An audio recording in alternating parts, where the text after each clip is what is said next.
picked up my I got tired of looking at it sitting in a box. Maybe it'd be better this way. Got tired of looking at it sitting in the box. This thing.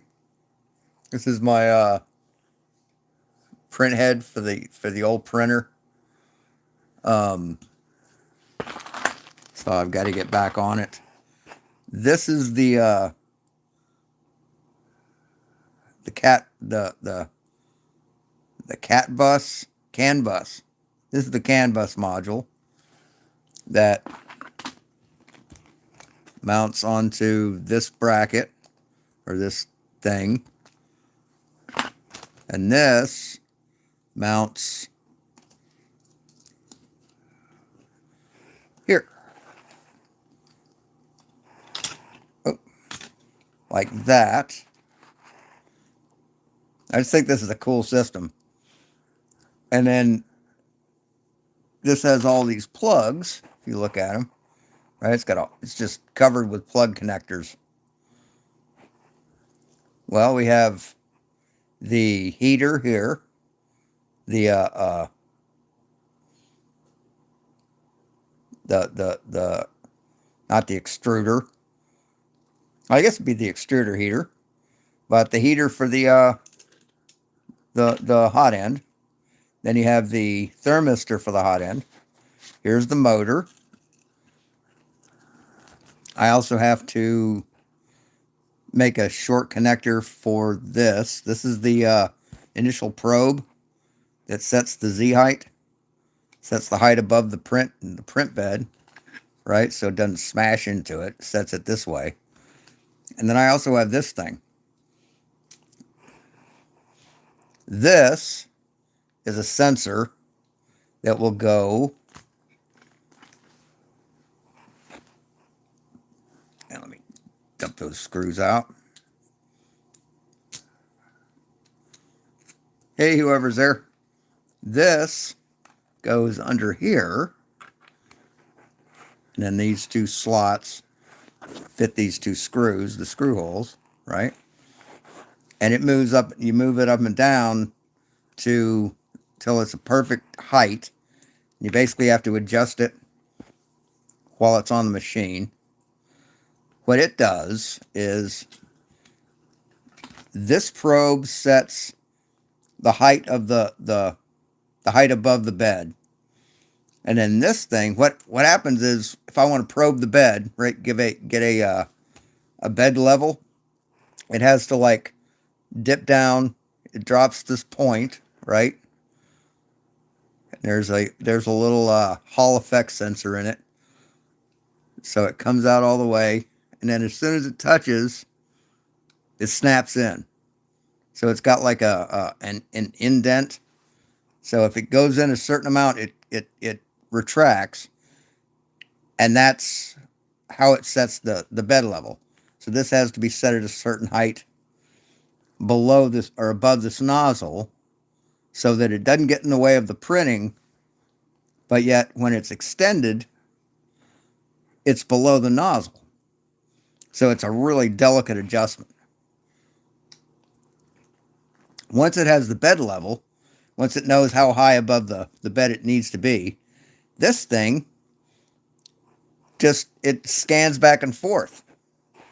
I mean, it's basically that quick. And your bed level's done. It works on eddy currents. It takes the magnet that holds your build plate down. I've got a magnetic build plate, and it uses the magnetism and a eddy current sensor to sense how high it is above the bed.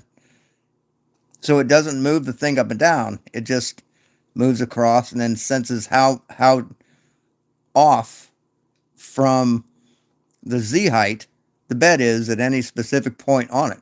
And it does the entire thing all at once. It doesn't just do a part of it, because it's fast enough that you can do the whole thing. So that's going on it. I've got some threaded inserts I need to put in and stuff. And the hole here is going to get filled with a, when I get it, It probably be a couple months, but and it's like $35.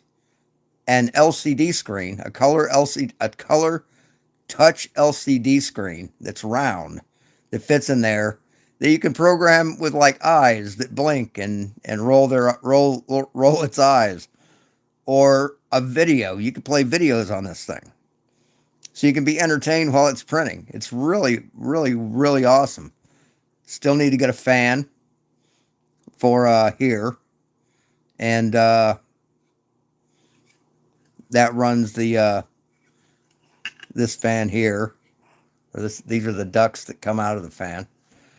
But I've got a little bit more work to do on this. I have a linear rail set up for the y-axis, so it's riding on a linear rail and not rollers on a aluminum extrusion.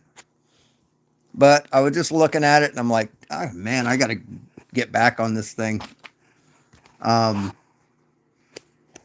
If you look over here, yeah, I got boxes everywhere.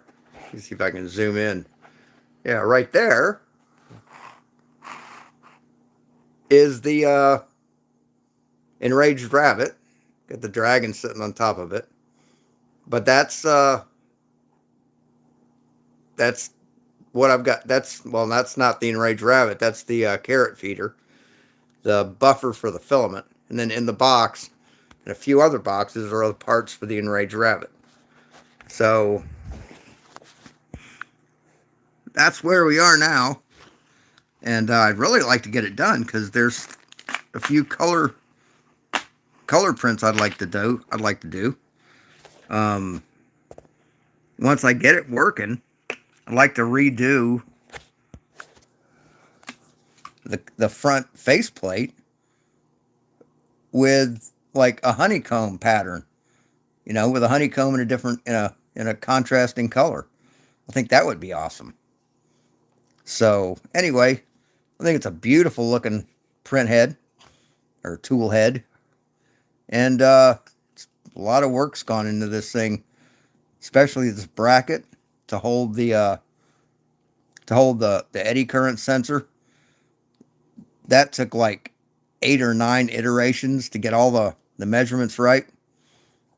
But and you don't see this when it's mounted on the printer, thank God. But yeah, it's coming along nicely, and I get to use my Fadis nozzle and my extruder. So it'll be a high capacity, high temp print head, so it'll be able to print fast like my new printer. But I'll be able to do it multicolor once it's all tuned up. Oh, it also has, this is pretty interesting, this is a blade. This is going to be spring-loaded open. And then there's a bracket that goes on the printer. I have to figure out where, so that when I want to, I move the printer all the way over.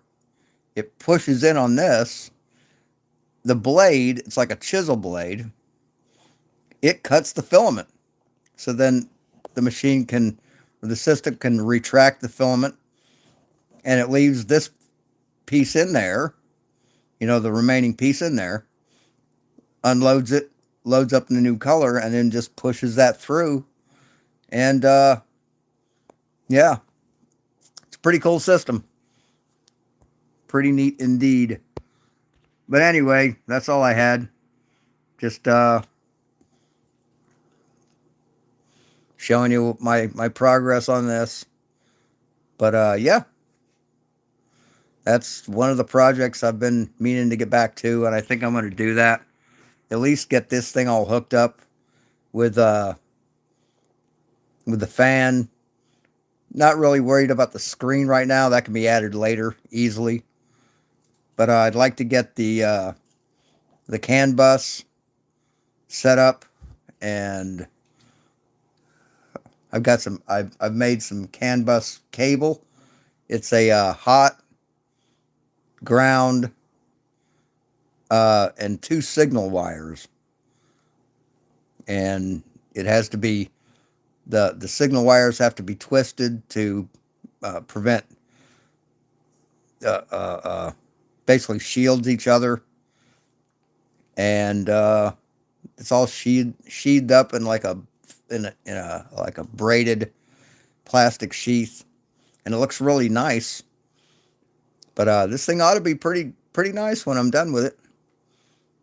And I think the print came out really, really good. No major flaws. Everything fits together nice. I mean, it looks like something you'd buy in a store. So I'm happy with it. Anyway, thanks for watching. Have a nice night. Talk to you later.